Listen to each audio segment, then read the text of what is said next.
Hello दोस्तों, मैं धीरज कुमार अपने YouTube channel smart study with Dheeraj sir में आप सभी लोगों का एक बार फिर से स्वागत करता हूं। दोस्तों, हम लोग जो है भारत का भूगोल पढ़ रहे थे और भारत के भूगोल में हमने भारत का कह सकते हैं जो भौगोलिक विस्तार था, भारत कितने देशांतर कितने अक्षांशीय विस्तार में फैला हुआ है, इसका उत्तरी बिंदु क्या है, दक्षिणी बिंदु क्या है, पश्चिमी क्या है, पूर्वी क्या है, इन सब के बारे में हमने चर्चा कर दिया था। अगर आप हमारे वीडियो में नए हैं तो हमारे पिछले लेक्चर को जाकर के देखेंगे तो आपको समझ में आएगा। एक एक बातों के बारे में हमने अच्छे से समझाया है और मैप के साथ पूरा बताने का प्रयास किया है।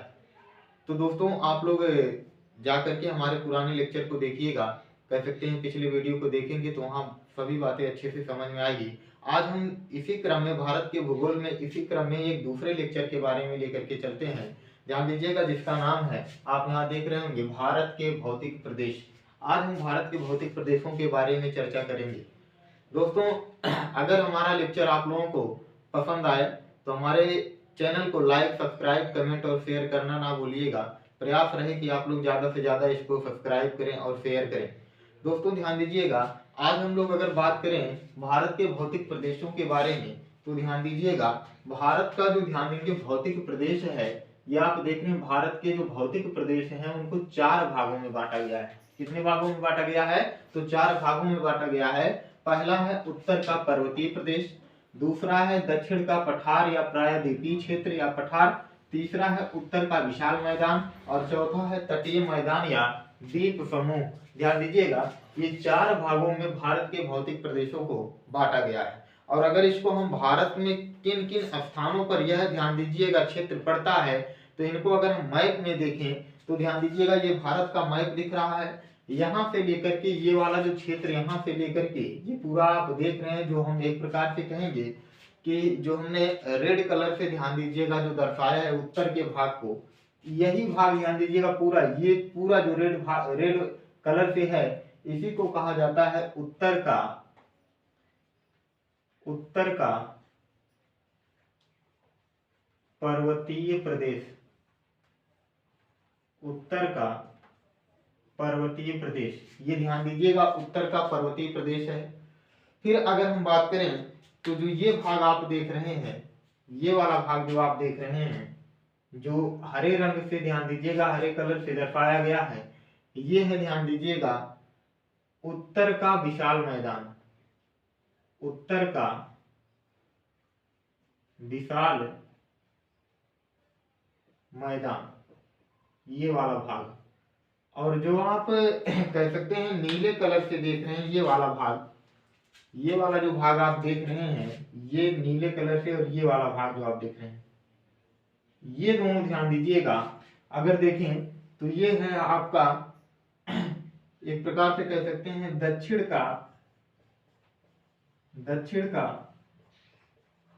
पठार या इसी को कहा जाता है प्रायद्वीपीय पठार।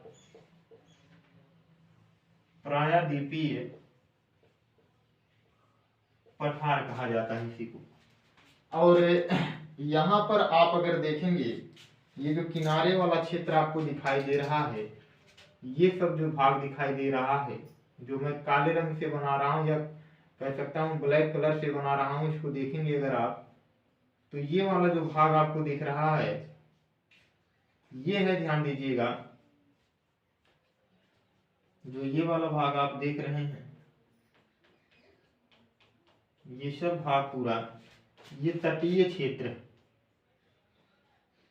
ये किनारे की तरफ जो भाग आपको दिख रहा है ये वाला भाग ध्यान दीजिएगा है आपका तटीय। यहां पर हम ऐसे यहां से करते हैं तटीय मैदान या इसी को कहेंगे। एवं यहां पर देखेंगे द्वीप समूह को लेकर के जोड़ा जाता है। जैसे मैं अभी चर्चा कर दूं अगर तो द्वीप समूह की बात क्या करें तो यहां आप देखेंगे हमारा लक्षद्वीप है, यहां पर देखेंगे तो हमारा इस तरह से कह सकते हैं एक प्रकार से लक्षद्वीप समूह है, लक्षद्वीप समूह है। इस वाले भाग को भी इसी क्षेत्र में जोड़ा जाता है। और फिर ध्यान दीजिएगा, अगर यह इधर हम देखें तो ये वाला भाग हमको दिखाई देगा यहाँ पर अंडमान निकोबार द्वीप समूह, अंडमान निकोबार द्वीप समूह, इस क्षेत्र को भी ध्यान दीजिएगा इसी तटीय क्षेत्र में जोड़ा जाता है। तो अगर हम यहाँ पर बात करें, यहाँ पर अगर हम बात करें तो ध्यान दीजिएगा यही भारत का ध्यान दीजिएगा जो भौतिक प्रदेश है इन्हीं 4 भागों में बांटा गया है। उत्तर में देखेंगे ये पर्वतीय प्रदेश है, यहाँ पर कई सारे पर्वत हैं जिनके बारे में चर्चा हम करेंगे आगे, इसको उत्तर का पर्वतीय प्रदेश कहा गया। यहाँ पर देखेंगे तो ये उत्तर का विशाल मैदान है। यहाँ पर जो हरे रंग, ये कह सकते हैं नीले रंग से दिखाई दे रहा है, ये दक्षिण का पठारी भाग है, यानी कि प्रायद्वीपीय क्षेत्र है भारत का। और ये आप जो किनारे पर देखेंगे ब्लैक कलर से जो बना हुआ है, ये ध्यान दीजिएगा तटीय मैदान एवं द्वीप समूह है, यानी कि द्वीपों को भी लेकर के इसमें जोड़ा जाता है, जलीय भाग है। इन सब के बारे में ध्यान दीजिएगा, हम एक एक करके चर्चा करेंगे। और आपको यहाँ पर हमने ये बता दिया कि भारत के जो भौतिक प्रदेश है कितने भागों में विभाजित है, तो आपने देखा 4 भागों में विभाजित है। और ध्यान दीजिएगा स्थिति कहाँ कहाँ इनकी है, तो ये भी हमने आपको मैप के माध्यम से अच्छे से दिखा दिया। तो दोस्तों ध्यान दीजिएगा, आप इसका स्क्रीनशॉट लेंगे, फिर आगे और थोड़ा सा हम चर्चा करते हैं।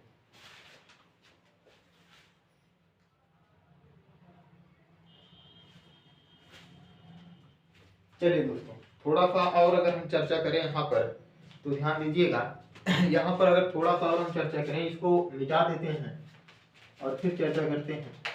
तो देखिएगा यहाँ पर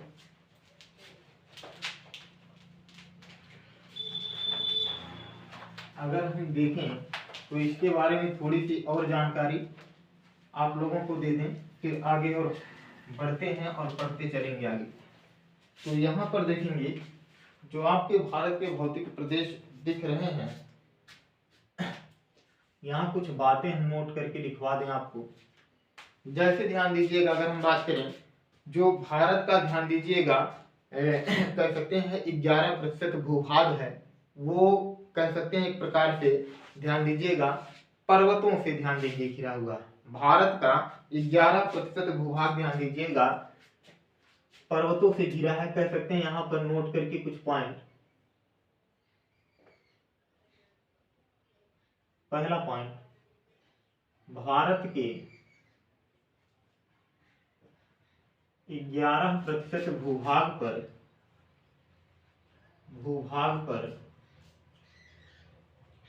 पर्वत है। भारत के 11% भूभाग पर क्या है? पर्वत है।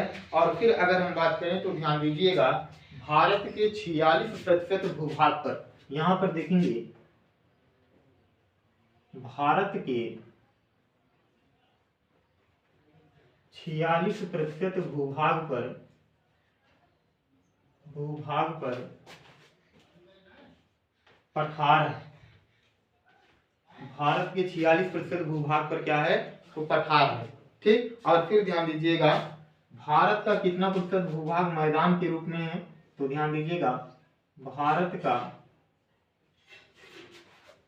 43% भूभाग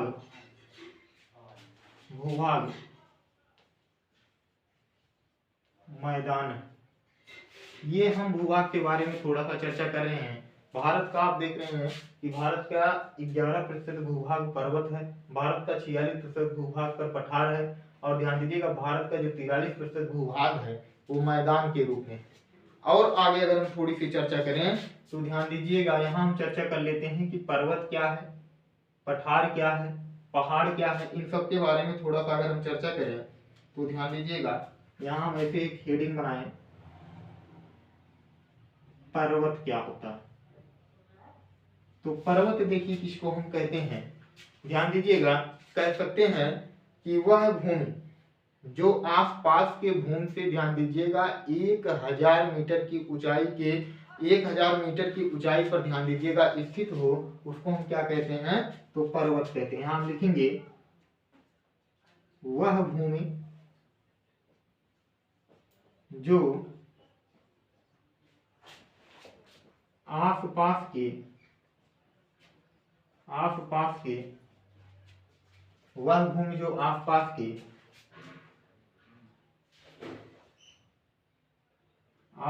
के भूमि से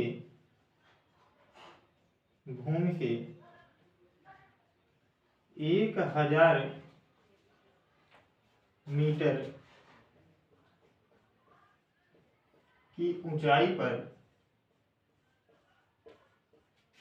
पर स्थित हो उसे पर्वत कहा जाता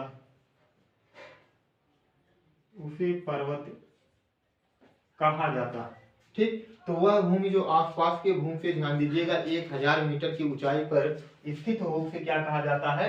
पर्वत कहा जाता है। यहीं पर अगर हम देखें कि पठार क्या होता है, या ध्यान दीजिएगा पहाड़ क्या होता है, तो ध्यान दीजिएगा सबसे पहले हम यहाँ पर देख लें कि यहाँ पर सबसे पहले हम पहाड़ के बारे में देख लेते हैं। पहाड़ किसको कहेंगे? ठीक, पहाड़ किसको कहेंगे? तो ध्यान दीजिएगा यहाँ पर हम कह सकते हैं पहाड़ के बारे में, तो ध्यान दीजिएगा वह भूमि जो आसपास के भूमि से, ध्यान दीजिएगा 1000 मीटर की ऊंचाई से, ध्यान देंगे क्या हो, नीचे। ठीक, उसको हम क्या कहेंगे? पहाड़ कहेंगे। तो यहाँ इस बात को भी लिख दें, वह भूमि जो आसपास के भूमि से 1000 मीटर की ऊंचाई से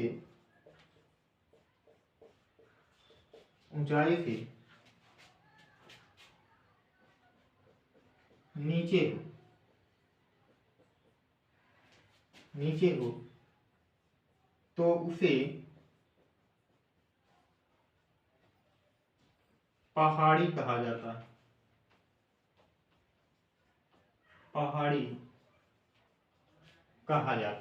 ठीक, यह बात जो है आपको अच्छे से समझ में आ गई होगी। कहने का मतलब क्या है, आप यहाँ अगर हम थोड़ा सा आप लोगों को समझा दें, देखिएगा, जैसे मान लेते हैं ये आसपास की कुछ भूमि है, ये भी आसपास की कुछ भूमि है। अब इनसे ध्यान दीजिएगा, इन भूमि से क्या हो, समझेंगे? अगर कोई क्षेत्र ऐसा है कि जो, ध्यान दीजिएगा, इस तरह से कोई क्षेत्र ऐसा है, उठा हुआ है इस तरह से, तो ध्यान दीजिएगा यह क्षेत्र क्या कहलाएगा? यह पर्वत कहलाएगा, क्योंकि ऊंचाई इसकी कितनी होगी? 1000 मीटर ऊंचाई अगर है तो पर्वत कहलाएगा। लेकिन ध्यान दीजिएगा यहाँ पर थोड़ा सा इसको हम और समझाएं। अगर यह, ध्यान दीजिएगा, आसपास की भूमि है, यह भूमि है, अगर इसी भूमि से, ध्यान दीजिएगा, इतने पर उठा हो, इस तरह से इतने पर उठा हो, यानी कि 1000 मीटर की कम ऊंचाई पर स्थित हो, तो यह भाग, ध्यान दीजिएगा, पहाड़ कहलाता है। ठीक, क्या कहलाता है? पहाड़ कहलाता है। और ध्यान दीजिएगा बात करें कि यहाँ पर, ध्यान दीजिएगा, पठार क्या होता है। यहाँ पर अगर बात करें पठार क्या होता है, तो पठार के लिए भी यहाँ पर आप देखेंगे वह भूमि जो आसपास के भूमि से 1000 मीटर की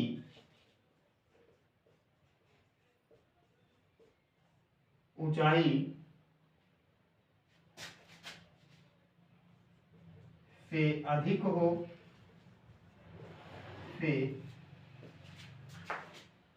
अधिक हो या कम हो, लेकिन उसका ऊपरी भाग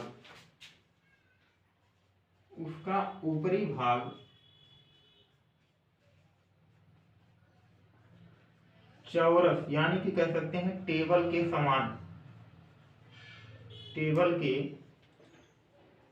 समान हो तो वह पठार है। जैसे इस बात को यहाँ पर आप समझ सकते हैं, यहाँ मैं आपको समझा दूं थोड़ा सा कि पठार क्या है।